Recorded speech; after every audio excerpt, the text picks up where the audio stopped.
FM, the heart of your community. And this is Dave Hyde. Welcome back. That was Mother's Love by Bluenose, and I'm joined by Bluenose, aka Steve himself. Hello, Steve. How are you? Not too bad. Not too bad. How's things been where you are? I was in Bournemouth and it was lovely, and now I'm in Liverpool and it's lovely. So it's lovely in both places. I'm not sure. I'm not into football, but normally there's a joke that can be made about Liverpool being lovely. Well, I think if you want to come shopping, I'm a shopper. Come to Liverpool. Best shopping going. I'm going to hold you to that. I think the only place I've been in Liverpool is around where they used to film This Morning. Okay. No, the Albert Dock. That's the one. A lot more to Liverpool than that. A lot more. More listed buildings than anywhere in the country bar London. So. See, you're selling it to me. So you're here because we've got two tracks of yours at the moment. We've got Mother's Love and Trundle Trolley Blues. What was the story behind Mother's Love? I wanted to write an album, and these two tracks are off the album, that talked about lost estates, talked about left behind communities. I'm a big reader, and I'm very aware that there's lots and lots of literature around, shall we say, the upper classes, Somerset Maugham and so on, Brideshead Revisited. But there's virtually nothing about the left behind people. The only thing I can really remember is Boys from the Black stuff, or Naked, or, you know, Shameless, these sorts of programs. So there's not too much about those left behind communities, and I wanted to talk about that. And I wanted to bring up with Mother's Love a controversial subject, which is basically mothers protecting their sons or their children when they feel disenfranchised. And is that just was that something that just came about? Was it something that you said you wanted to talk about, these things that were left behind a little bit, but was it inspired by something that had happened to you that sort of made you do it, or did it just form as a song? No, I'm from one of those estates. I got lucky in that I got an education. And some of my friends are very educated. One's a headmaster, and a child he taught was stabbed to death. And I felt like I wanted to talk about that. The conversations we had and with other people were basically that if you found out your child had done something like that, you'd automatically take them to the police. But I believed it was far more complicated than that. And just recently we've had a few chief constables coming out saying that they understand why there's a lack of trust between the police and these communities. So I wanted to sort of examine them complexities. It's a female vocal on the song. Yeah. So how did that come about? Well, Virginia Kettle and John Kettle are friends of mine. They're in a band called Merry Hell, quite famous on the folk scene. I use singers who fit the story I'm trying to tell. So the last album had a guy called Dave Bellows singing. And this time I wanted a female perspective. I wanted a strong female perspective. I based the character in a way on my own mother, who's no longer with us, but I based it on that. And I wanted a top draw singer to go with what I think is good songs. And Virginia's top draw singer, and John, her husband, is a top draw musician. So I had the best of both worlds. It's cool because what you hear the mother's perspective of it all, where normally we used to hear in the man's side of things. You know, when you like you said, you watch Shameless, it's not about the females, it's really about the males. Yeah. So it's that twist. Yeah, and I think it's changing a little bit, but a lot of entertainment is still very male focused and male orientated, and I believe at the end of the day, the people who keep these communities going, and probably most communities, are mothers, the females. Men tend to do really fancy things and look great, but the day-to-day stuff, the stuff that's important, is done by mothers, and I don't think we can underestimate that. I think the older pictures are always the best when you see the mothers there with the rags in the hair, cleaning the front step of the house, and yeah, look like they're doing a graft.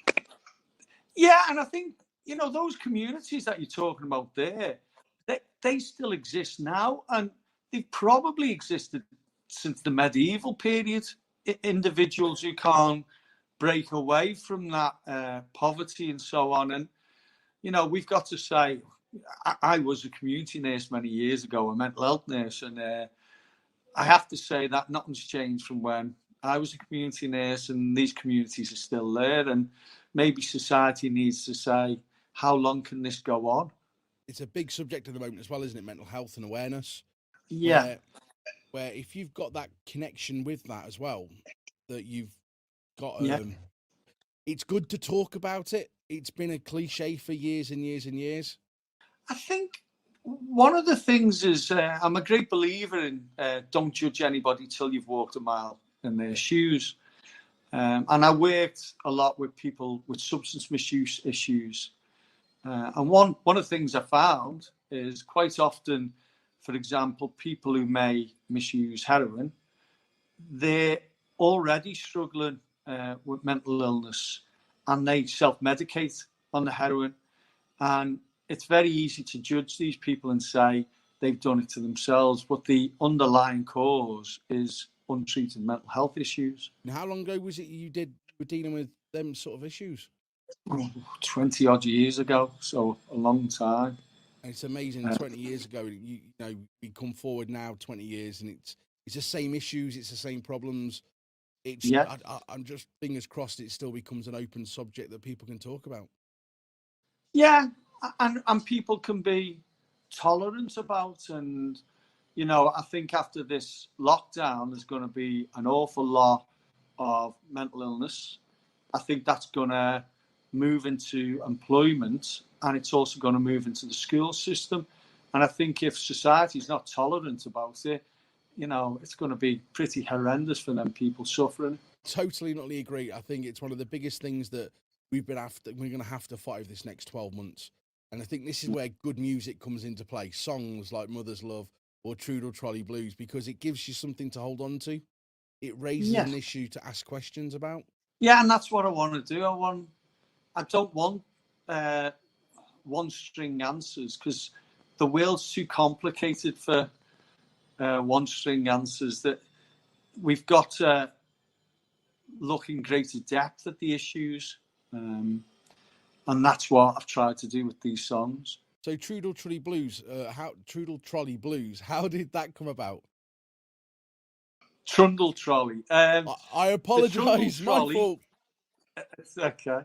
The Trundle Trolley is, when you go to the 7-Eleven shop and you want to go and get some vegetarian sausage rolls, and then there's one of those trolleys where the assistant is loading, all the trays up, and you can never get out your vegetarian sausage rolls. Just before you go any further, look at the size of me. I don't go vegetarian sausage rolls. Okay, well, I do. But I'm sure if you're going non-vegetarian, there's always one of those big trolleys with loads of stuff on, and you can't get your stuff. And then the next day you think, I'll tell you what, I'll just go and get some tomatoes. And the next day the Trundle Trolley's there. Whoa. We're mentioning vegetables again. Size of me. Okay, pies. I'll take pies. Trundle Trolley Blues, in a way, is a counter-argument to Mother's Love. There's a girl in the local 7-Eleven where I live, and I don't know her history. I've made a bit of her history up, and, she's always smiling.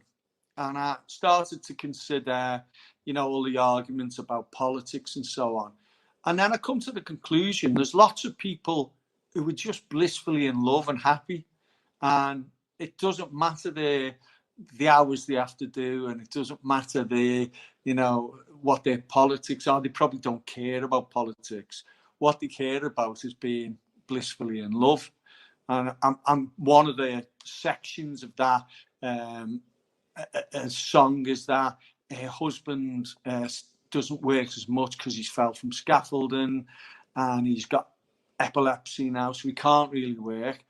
But there's no judgment on that. It's just that I really love him. And so I wanted to put a counter argument to Mother's Love. I wanted to show that there are still love affairs on these estates.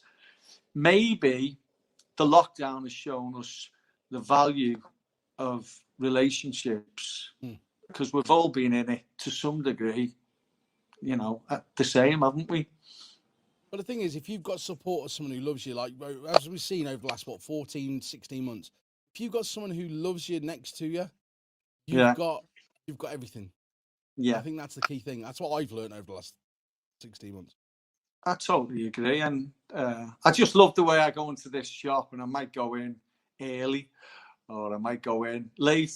And no matter what time I go in, she's all, "Hi, love, how are you?" And, it's just very positive. It's great to know that there are people who are happy.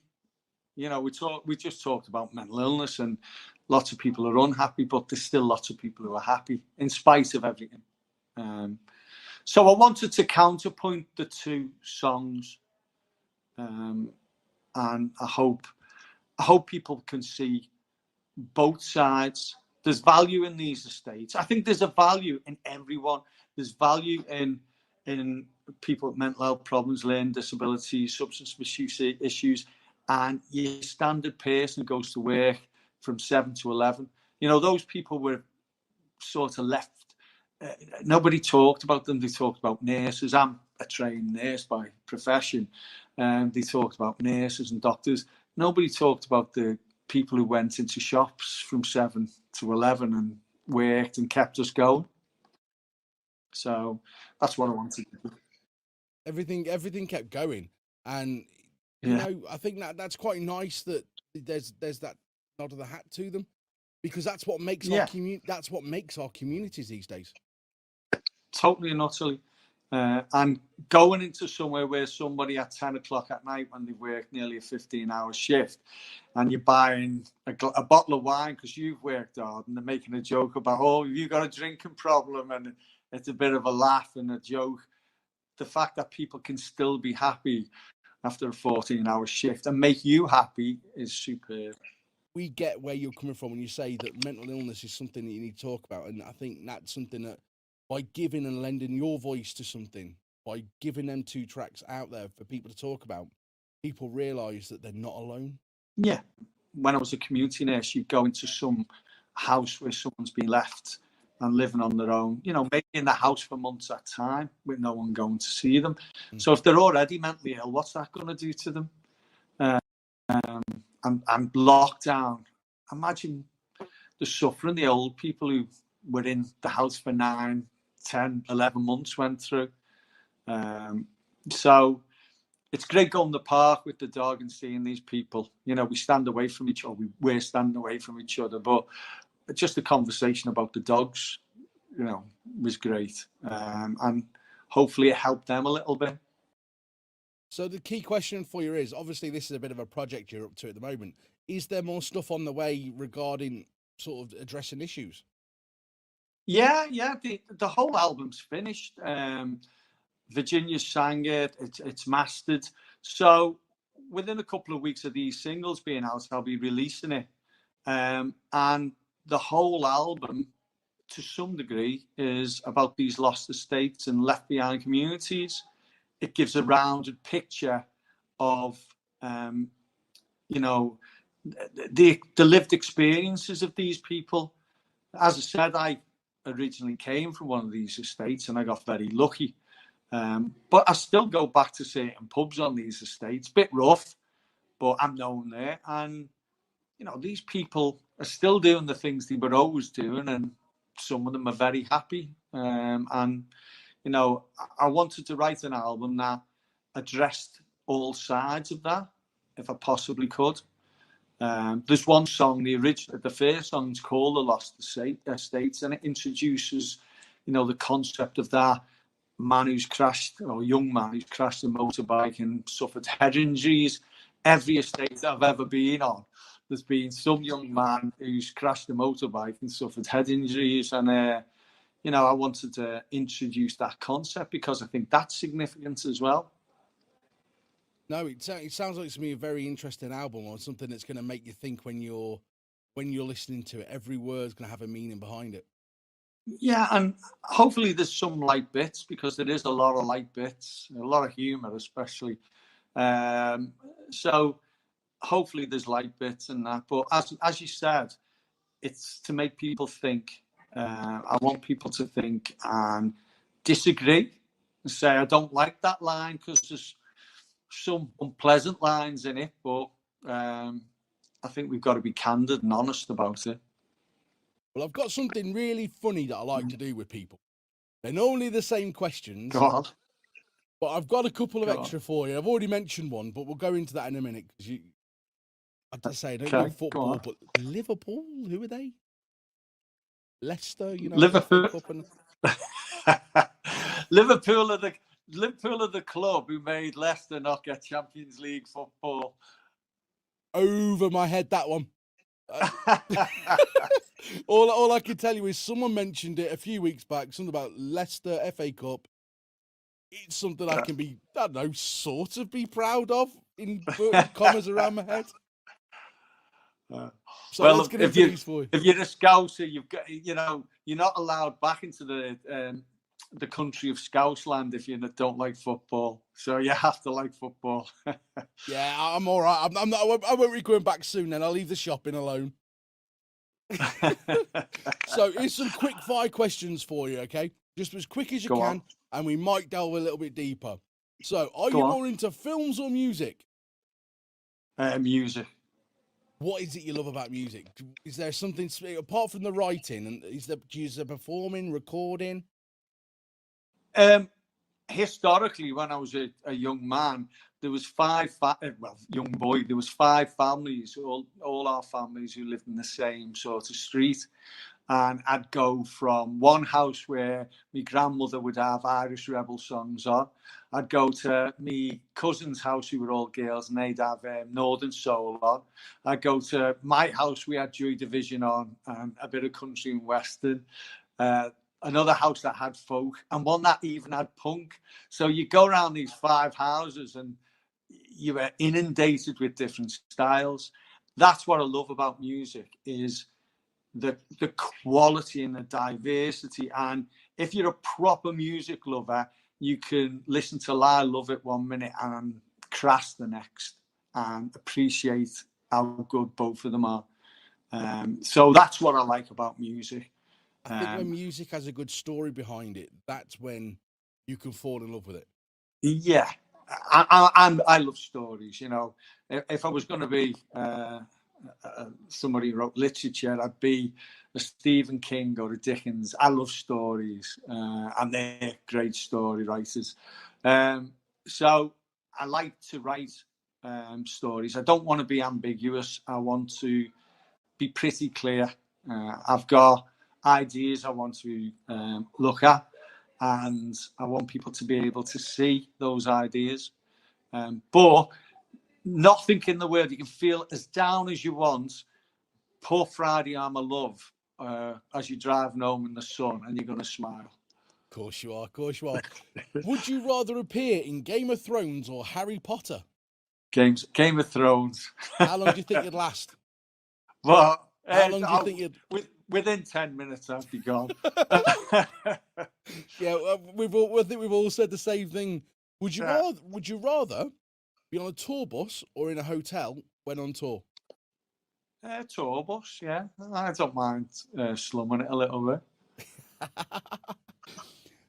Is there a big snorer in the band? Do you travel with the same band? I use my old band, and they're all friends of mine, so I can't really slag anybody off. But I will do if if needed. Don't worry. The bass player is one of my best mates. I've known him since I was 6 or 7. And when he gets onto politics, I just have to put my headphones in. So Guitar back out and start writing. yeah, that's it. Oh, I totally get it. You keep saying a word that I'm not allowed to air on the radio anymore. Come on. I can't. Vegan. Okay. Vegan. Was it by choice? Well, I'm not a true that word you just said. And the Vegan. the reason is vanity. Because although I don't eat or drink anything that has animal products in, I can't stop wearing leather. I can't stop wearing my retro Samba. So I let myself down a little bit. And if you wear a leather jacket, I don't know if you've ever seen the plastic ones. Not good. Yeah, they don't look too good, do they? And they wear really quickly. No. But I did it for health. You did it for health. I like it. No, don't worry. I like it. You did it for health. That's all that matters. I might try it one day, but it's just them vegetables. It's the V words, vegetable. Don't come off the tongue as easy. As pie. That goes down very well. Well, thank you very much for joining me this morning. It's been an absolute pleasure talking to you about your music. It's been great being here, and hopefully you'll have me back when the album comes out. Oh, certainly will. Do me a favour, send me a copy. I certainly will. Hopefully you like it. Oh, certainly will. Well, this is Bluenose B with Trundle Trolley Blues.